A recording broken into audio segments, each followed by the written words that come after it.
अक्टूबर के पहले हफ्ते से जिस तरह के हमले की आशंका थी वो सच साबित हुई है। इजरायल ईरान से बदला लेने के लिए 25 दिनों के बाद जबरदस्त प्रहार किया। इजरायल के मिशन को कामयाब बनाने के लिए 100 विमानों ने टेक ऑफ किया और 2 अलग अलग दिशाओं से ईरान पर मिसाइल का हमला भी किया गया। ईरान भी ऐसे हमले के लिए पहले से तैयार था, इसलिए एयर डिफेंस ने इजरायल के ज्यादातर हमलों को नाकाम कर दिया। कितना नुकसान हुआ ईरान ये बता नहीं रहा है, लेकिन इजरायल का दावा है कि ईरान के कई सैन्य ठिकानों पर धमाके हुए। इजरायल ने इस हमले की प्लानिंग कैसे की और कैसे इसे अंजाम दिया गया, हमारी इस स्पेशल रिपोर्ट में देखिए।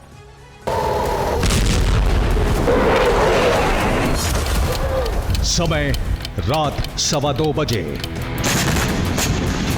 ईरान के आसमान में रह रहकर धमाकों की रोशनी हो रही थी। ईरान की सुरक्षा में तैनात तमाम एयर डिफेंस से मिसाइलें दागी जा रही थी। हमलों का ऐसा सिलसिला जो थमने का नाम नहीं ले रहा था।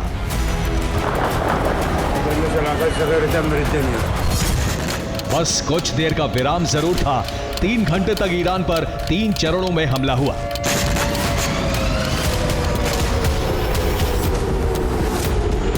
ईरान पर इजरायल के ऐसे हमले की आशंका तो इस महीने की शुरुआत से ही थी, लेकिन 25 दिनों तक इजरायल ने सब्र रखा, प्लानिंग की और फिर बदले का एक्शन पूरा हुआ।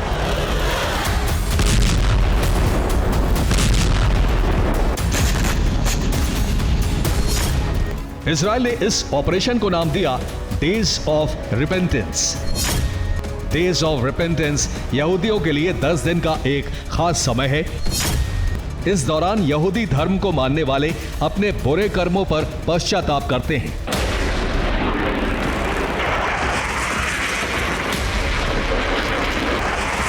इजरायल का हमला ईरान के 1 अक्टूबर के हमले का बदला था, इसलिए इस ऑपरेशन का नाम पश्चाताप शब्द से जोड़कर रखा गया, यानी ईरान अपने किए पर पछतावा करे।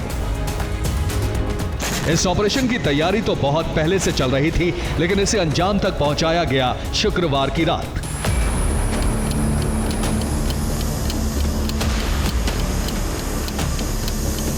रात 10 बजे से ही इजरायल के कई एयरबेस पर तैयारी शुरू हो गई थी।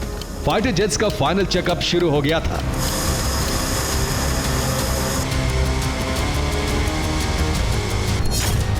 इजरायल के रक्षा मंत्री योआव गैलेंट ने बैठक बुलाई। सिक्योरिटी कैबिनेट के नेताओं के साथ बैठक हुई। इजरायल के बड़े सैन्य अफसर वॉर रूम में पहुंच चुके थे। रात 12 बजे तक सबकी सहमति से यह फाइनल हो गया कि ऑपरेशन आज रात ही होगा और हमले की तैयारी शुरू हो गई। रात 12:10 पर सबसे पहले कई एयरबेस से ड्रोन लॉन्च किए गए। इसके बाद रात 1 बजे इजरायल के एयरबेस से फाइटर जेट और कई दूसरे विमानों का टेक ऑफ शुरू हुआ।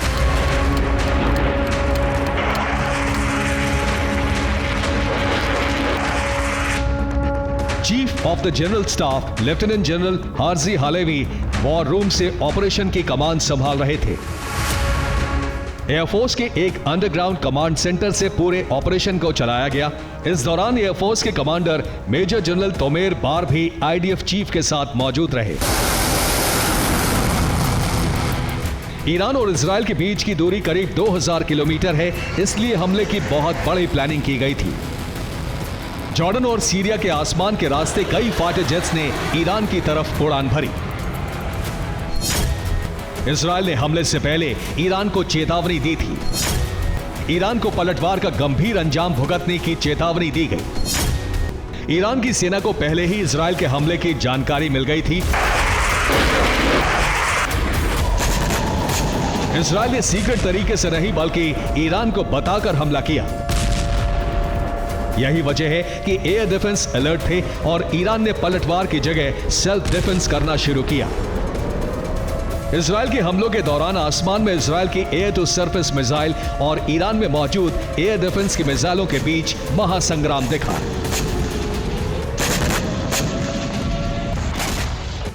इजरायल के अलग अलग एयरबेस से F-35, F-16 और F-15 जैसे विमानों ने टेक ऑफ किया। इनके साथ हवा में ईंधन भरने वाले जहाज भी थे। सर्विलांस विमान पूरे रूट की निगरानी कर रहा था। कुल 100 विमानों का इस्तेमाल इजरायल ने किया। इन्हें 2000 किलोमीटर दूर तक जाना था, इसलिए इजरायल ने हवाई हमले के लिए जरूरी सभी तरह के विमानों का इस्तेमाल किया है। ईरान पर हमले के लिए इसराइल ने 2 रूट का इस्तेमाल किया। इसराइल के कुछ विमान सीरिया के ऊपर से होते हुए ईरान की तरफ गए और ईरान पर मिसाइल दागकर वापस लौटे। वहीं इसराइल के कुछ विमानों ने जॉर्डन के ऊपर से उड़ान भरी और ये विमान सऊदी अरब की हवाई सीमा में पहुंचे और वहां से ईरान पर मिसाइलों से हमला किया। ईरान पर 3 चरणों में हमला किया गया। पहले चरण में ड्रोन से हमला हुआ, जिसके टारगेट पर ईरान के एयर डिफेंस थे। एयर डिफेंस की लोकेशन मिलने के बाद दूसरे चरण में फाइटर जेट से मिसाइल हमला किया गया और ईरान के सैन्य ठिकानों को टारगेट बनाया गया। तीसरे चरण में फाइटर जेट से ईरान के ड्रोन बेस और मिसाइल बेस पर हमला किया गया। इजरायल ने ईरान पर हमले के अंदेशे को सच तो साबित कर दिया, लेकिन ईरान के जिन ठिकानों पर हमले की उम्मीद थी वहां इजरायल का हमला नहीं हुआ। अब तक की रिपोर्ट के मुताबिक ईरान के किसी न्यूक्लियर साइट को टारगेट नहीं किया गया। ईरान के किसी तेल ठिकाने को भी निशाना नहीं बनाया गया। ईरान में सिर्फ सैन्य ठिकानों पर हमला किया गया। क्या ये सब अमेरिका के दबाव की वजह से हुआ या फिर इजरायल नहीं चाहता था कि ईरान को इतना बड़ा नुकसान हो कि ये हमला एक बड़े युद्ध में बदल जाए? इजरायल के अटैक प्लान को लेकर कई सवाल उठ रहे हैं। इजरायल ने ईरान को हमले की जानकारी क्यों दी? इजरायल ने ईरान के परमाणु ठिकानों पर हमला क्यों नहीं किया? इजरायल का इतना बड़ा ऑपरेशन सिर्फ 3 घंटे क्यों चला?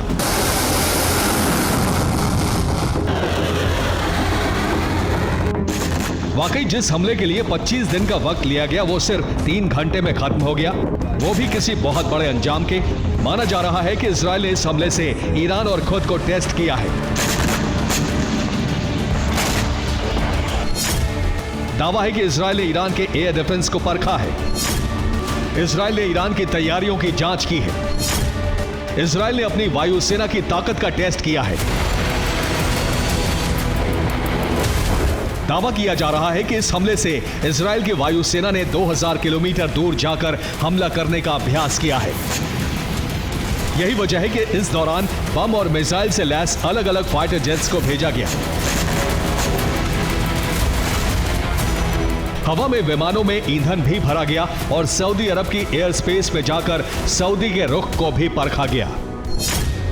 सऊदी अरब ने हमले की निंदा की है, एयर स्पेस के इस्तेमाल पर विरोध जताया है। ईरान पर हमले को अंतर्राष्ट्रीय कानून का उल्लंघन बताया है।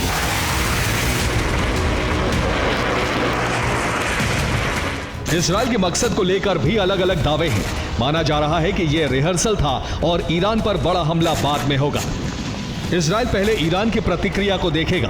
कुछ रिपोर्ट में दावा है कि इजरायल ने ईरान को उकसाने के लिए हमला किया है ताकि ईरान पलटवार करे और उसके बाद इजरायल युद्ध का ऐलान करके ईरान को सबक सिखा सके।